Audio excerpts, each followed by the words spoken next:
In last week's video, I tested out the Nikon Z7 Mark II for seascape photography. It performed well even with the adapter, but if this camera were to replace my A7C Mark II, it would also have to perform well for astrophotography. So after each sunset mission, we booked it from the drains up to Mauna Kea to test the Nikon for astro.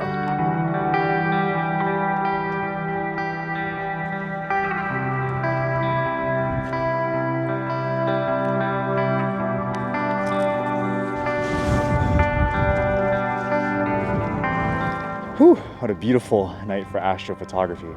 In last week's video, we tested out this guy. This is the Nikon Z7 Mark II for seascape photography. Performs pretty well. If you haven't watched that video, make sure you watch that video before you watch this video. But in this video today, we're going to be testing it out for astrophotography. We're going to be putting it head-to-head against this guy, the Sony Alpha 1, kind of like my main big boy astrophotography, do everything all camera. We've got this beautiful lone tree right here. We've got Lummy the Legend out here on this side, also photographing the same tree. I'm just gotta wait a little bit more for that Milky Way to be a little bit more vertical, but we're gonna test out these two cameras head to head, see which ones perform well for Milky Way, as well as also test the Z7 Mark II for time-lapse photography, see if whether or not I can actually use the Z7 Mark II and the Nikon time-lapsing system that they have built into this camera for actual time-lapse photography, especially here at night in the pitch black. So yeah, I'm gonna go get set up and try to see if we can capture something beautiful this evening.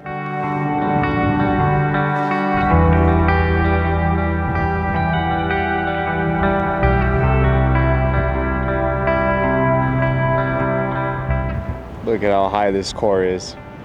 Oh, it's crazy. Welcome to summertime in the Pacific. Oh yeah, that's kind of crazy. But anyways, we've got both of these cameras set up on time lapses, both taking identical settings, just different lenses. We've got 6 seconds f1.8, ISO 3200, but we've got the 14mm on the A1 and the 20mm on the Nikon Z7. And for both of these guys, I'm running time lapses, just taking one shot over and over and over. Primarily because in this type of weather with these type of conditions, I don't want to be fiddling around with the cameras.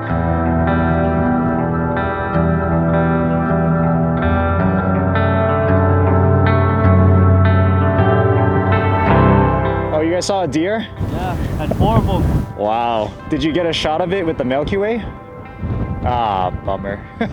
Anyways, my friends are back, but I decided to kind of hunker down here with my camera bag, and my time lapses are just kind of up there. In addition to using this test to examine these two single exposure images side by side from each camera and kind of analyzing the noise results, what I also wanted to do was to test the time-lapse functioning of the Nikon, because the Nikon actually has a very different time-lapse system when compared to the Sony.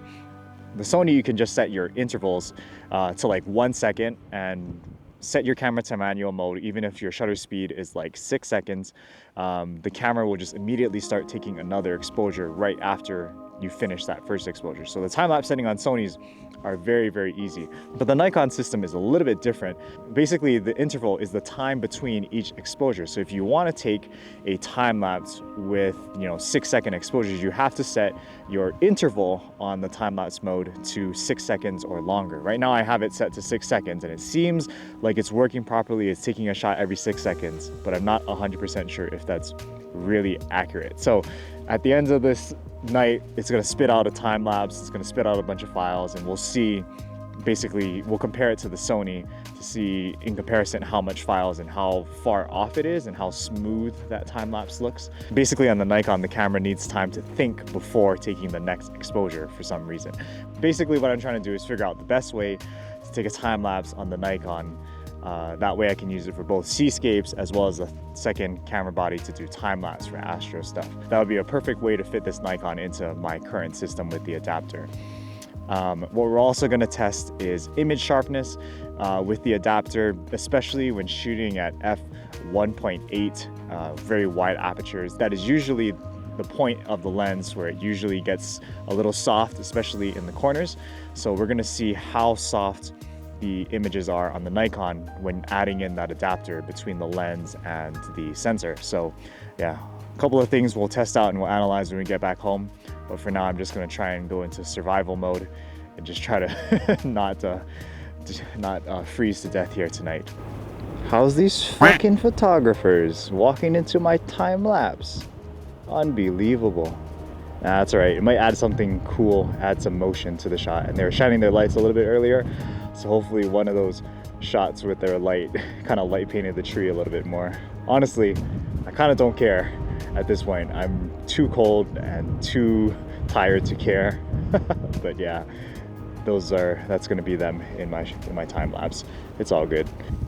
So some of you guys might be asking me why I didn't just go ahead and pick up like Nikon's Z8 or Nikon Z9, because those are like the top tier cameras in the Nikon Z system. Why did I go for like a cheaper, more ghetto in some ways, Nikon Z7 Mark II? And the reason is because, well, for astrophotography for one, having a camera with an actual mechanical shutter is going to be really helpful. As we tested out a few videos ago when we were shooting Astro up in Portland, having the mechanical shutter really reduces the amount of noise that you get in the frame because it's all less digital readout and all that kind of stuff. So that was kind of the main reason, number one, for astrophotography. Number two is the Nikon Z9 and the Z8 to a certain extent just are so much more bigger mirrorless camera bodies that it's more difficult to kind of pack it in to the camera bag, and it just weighs everything down a little bit more. Plus the Nikon Z9 and the Z8 also have really good object detection autofocus systems that I don't think that I really need if I'm planning on using this camera primarily for seascapes and for astrophotography. I kind of just because I'm still planning on keeping the Alpha 1, so I don't think that I'm going to need like a Z8 or a Z9 to replace the Alpha 1. I'd rather need something that's a little bit cheaper, a little bit more compact, and something that has just good enough autofocus that I can use it for just standard scenes in landscape photography. I don't need to track birds in flight or moving subjects, so I just need something simple that can get me the shot, essentially. All right, well, we're about 5 minutes till midnight. Our course just slightly off. I think if you give it half an hour, it should move over just ever so slightly, and then there'll be our shot. I think everybody here is just patiently waiting for the core to get a little bit more vertical, take our shot, and then get out of here, because yeah, it's like cold, it's windy, everything is numb, we're tired from a full day of travel and shooting. So yeah, hopefully this night will end soon.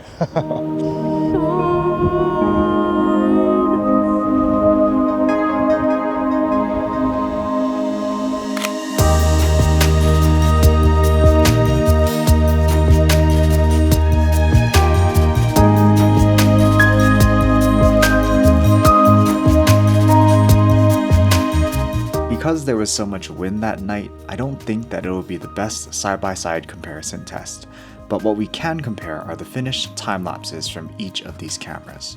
On the left is the time lapse from the Sony A1, and on the right is the Nikon Z7 Mark II, all taken with identical settings, 6 seconds f1.8 ISO 3200. I started and stopped both of these cameras at the same time, but as you can see, the time lapse on my Sony camera is nearly twice as long as my Nikon. I can only infer that this happens because the Nikon waited 6 seconds between each shot, while the Sony took a new exposure shortly after finishing the previous. So yeah, the Nikon time-lapse system is a little bit funky. I'll have to do more testing in a future video, so stay tuned for that, before I can make an accurate conclusion on how this camera can perform for astrophotography time-lapsing. Sorry I didn't get the chance to test it out more on this trip, but you'll see why later on in the video. The following morning before sunset, we headed back up to scout some trees, and I'm glad that we did, because these trees would make the perfect subjects for tonight's Milky Way mission.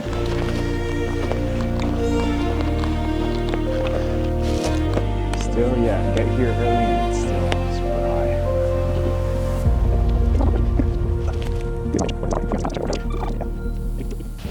Alright guys, so we're all out here struggling to get good shots because we want like a nice clean foreground, but because we have all the cars coming down from Mauna Kea from sunset, they're constantly shining their headlights towards our scene. So you're really trying to time it appropriately. Hopefully I was able to get a couple of good test shots at least of the Milky Way sky with both the A1 as well as the Nikon Z7 Mark II, both with the 14mm. And what I'm doing right now is I've just set up my A1 to time lapse the Milky Way core. Yeah, today we can do the more head-to-head test and analyze the results and see which camera performs the best for astrophotography. Yesterday it was a little bit hard because we had all of that wind, so we decided to do our time-lapse test instead of our still image test. But this one will be 100% accurate and all that kind of stuff. For this first set of comparison shots, let's look at the sharpness of the stars, since these stupid car lights over here ruined the foreground on my Sony exposure. Both of these images were taken with the 14mm G Master, but with the Nikon, of course, I had to use the adapter. If we zoom in up to the corners, up to 100% and even higher, you can see that here on the right side, the Nikon stars do have a little bit more of a coma shape to them.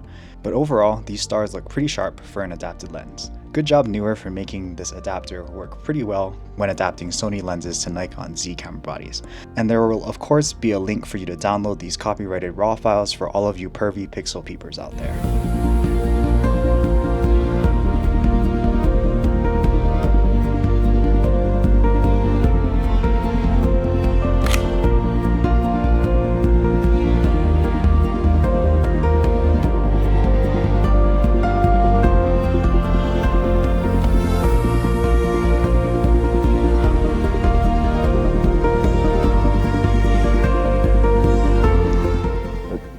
Is so high up already.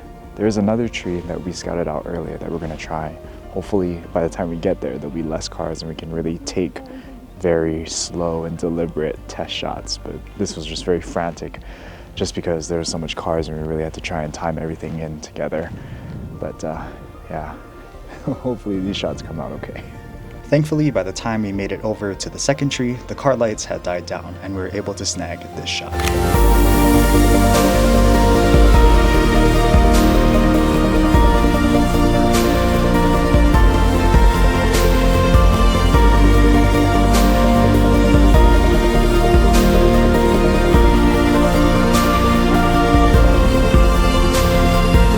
Now this tree Darwin claimed as his own, so of course I had to claim the previous tree.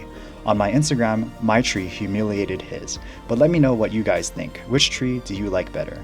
My tree on the top or Darwin's tree on the bottom? Leave a comment below. Alright, enough games. Let's take a look at these test images. Again, both taken with the 14mm G Master, exact same settings, just different camera bodies. For this test, I wanted to compare the noise levels between each of these cameras. We've got the Alpha one here on the left and the Z7 Mark II on the right. When it comes to noise in the sky, I would say that they are virtually very similar. I mean, the Sony only has 5 more megapixels than the Nikon, so I wouldn't expect to see much of a difference here. But when we take a look at the foreground here, the Sony looks absolutely trash. I mean, look at all that green color shift in the noise here in the shadows, whereas the Nikon looks pretty clean for this only being a 6-second exposure. In addition to taking those 6-second exposures, I also took 30-second exposures at ISO 1000 for the foreground instead. And if we compare these two images side by side, I would say noise levels look pretty similar with maybe a slight edge compared to the Nikon, just because the Nikon looks a little bit darker in the shadows where you can start to see a little bit of that green color cast come in on the Sony. Perhaps it's time to test out that Nikon Z8 and maybe make the full jump over to Nikon. After once again getting another solid scouting mission in, we are back out at the trees for one last night of astrophotography. Yeah, because when you shoot them far, the tree looks small. So much cars, they're going down there. Oh. Alright guys, we're up here on our last Milky Way mission here on Mauna Kea. We've got the Milky Way core right above us and we got this gnarly tree that we're shooting. We're just deciding whether or not we actually want to stay here and commit to this shot. These Canon shooters, man, I tell you. That was not me. That was your wife back there. Look at this, straight in front of the camera and everything. Unbelievable. Just admit already that I found this composition better than you if you gotta go right in front of my camera. Alright, so When it comes to the Nikon Z7 Mark II for astrophotography, it performed pretty well, I would say. In terms of noise level when compared to the Alpha 1, it's virtually the same because their resolution is virtually the same. This Z7 Mark II is 45 megapixels, the Alpha 1 is 50 megapixels, so I didn't expect there to be a huge difference in noise, and the test results kind of showed that as well. Now, when it comes to using the newer adapter with all of the Sony lenses, I did notice a slight decrease in sharpness in the corners of the images when shooting wide open at like f1.8. Now, that's something that happens even when shooting on native Sony bodies, but the fact that you also have an adapter, it's going to kind of exaggerate that effect. All lenses are not sharpest at their widest aperture. But at the end of the day, it's just a minor difference when shooting, with this adapter on. If you're viewing a time lapse, you don't really notice the softness in the corners a whole lot. It still is pretty manageable. And if you are looking to shoot still images, there are a variety of editing techniques we can use to reduce the amount of softness in those corners. And those techniques I go over a little bit more in detail in my advanced astrophotography editing tutorial, which I'll leave a link in below, but it's available for purchase on my website. But if I had to choose a camera specifically for astrophotography, this camera probably wouldn't be in my first choice. What I really miss on the Sony cameras is the bright monitoring feature, and that essentially drops the frames per second on your screen so that you can visualize your composition with the Milky Way a little bit easier. The Nikon LCD screens, especially like in extreme low light, don't display as well as something like Sony, or even when looking at Canon's back of the LCD screen, you can actually make out a little bit more of the Milky Way. Whereas if you're shooting on at least this camera in particular, the Nikon Z7 Mark II, it's really hard to make out your composition. So I found myself having to take test shots and kind of adjust the composition based off of those test shots, which isn't the most efficient way to shoot astrophotography if you really want to maximize the amount of shots that you're taking, especially if you're trying to set up a time lapse and you're under a time crunch and whatnot. And I hear that the Z8 has a feature that does pretty much the exact same thing as bright monitoring does on Sony, so that in itself, along with the tilty flippy LCD screen, might be a reason to give the Z8 a try instead of the Z7 Mark II. But the only reason why I didn't end up getting the Z8 is because it's a all electronic shutter, so pretty much all the images are taken with the electronic shutter. There's no mechanical shutter, which, as we tested previously, introduces a lot more noise. But maybe the technology has gotten better on Nikon, so maybe it might be time to give the Z8 a try. But overall though, I think the Z7 Mark II is a very capable astrophotography camera, but because of the usability features like not having bright monitoring and all that, it wouldn't necessarily be my first choice for astrophotography.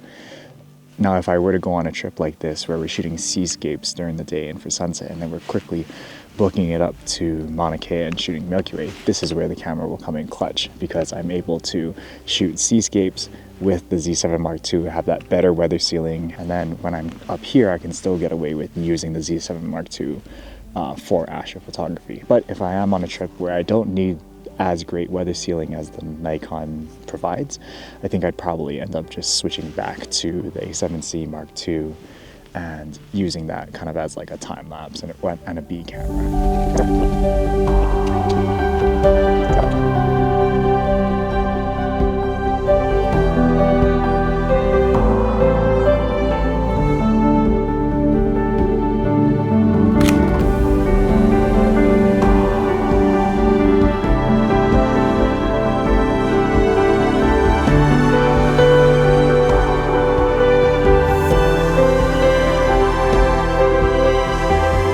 After finishing up taking a few shots at this sad-looking tree, which we appropriately named Lummy's tree, we headed back to one more spot to photograph Garrett's tree.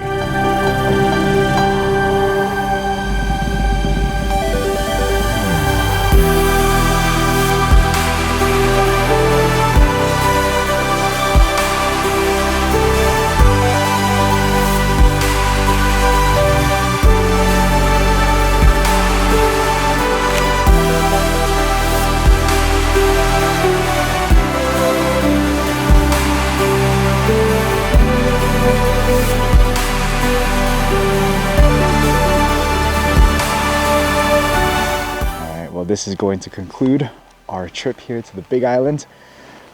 Overall, Nikon Z7 Mark II, a very capable astrophotography camera. Wouldn't be my first choice, but in a pinch, when I have to have something to shoot seascapes with and then also use for time-lapse after, definitely could use the Nikon Z7 Mark II. What I learned from this trip though, is that if I'm ever gonna come back to the Big Island during summertime, like June, July, August, when the Milky Way core is super high up in the sky, I think it'd be nice to invest in another 14mm G Master for video, because this 20mm is just not cutting it. I mean, filming myself like this and the core is freaking all the way up there. It's like kind of crazy. But anyways, thank you guys so much for tuning in, watching this video. Hopefully you found this helpful in case you're in the market for a Nikon body for Sony cameras that you want for the weather protection, but you also want to see if it will work well for Astro, because that's exactly what I'm testing here today. If you like this type of content, a lot of travel, vacation, photography, and a little bit of education content, make sure you hit that like button, comment below, and subscribe if you aren't ready. I'll see you guys in the next video. Peace out.